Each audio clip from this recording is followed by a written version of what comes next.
নমস্কাৰ বন্ধুসকল, আজি আপোনালোকক দেখুৱাম কেনেকৈ হাল কোৰ নমৰাকৈ কবি খেতি কৰিব পাৰি। কবি খেতি কৰিবলৈ যে গোটেই পথাৰখন হাল বাব লাগে তেনেকুৱা কোনো কথা নাই। আপোনালোকে আপোনালোকৰ পথাৰখন এনেকৈ ধুনীয়াকৈ চাফ কৰি একোটা একোটা গাঁত খান্দিব। 1 ফুট 1 ফুট আঁতৰত 6 ইঞ্চি ব্যাসাৰ্ধৰ এনেকুৱা এটা গাঁত খান্দি ইয়াত পচন সাৰ, গোবৰ, ভাৰ্মি কম্পষ্ট এইবিলাক দি মিলাই কবি পুলিটো ৰুই দিয়ক। খুব সোনকালে বাঢ়িব। এয়া চাওক, কবি বাঢ়িছে আৰু ইয়াৰ লগে লগে এইবোৰ নতুনকৈ গাঁত খান্দা হৈছে, ইয়াত দিয়া হ'ব।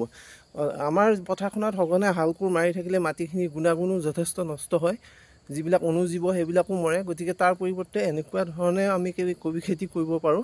এনেকুৱাকৈ নতুনকৈ এটা পদ্ধতি আমি অৱলম্বন কৰোঁ। আহকচোন, গাঁতবোৰ খান্দি ইয়াতে পচন সাৰ দিয়ক আৰু কবি পুলিটো ৰুই দিয়ক।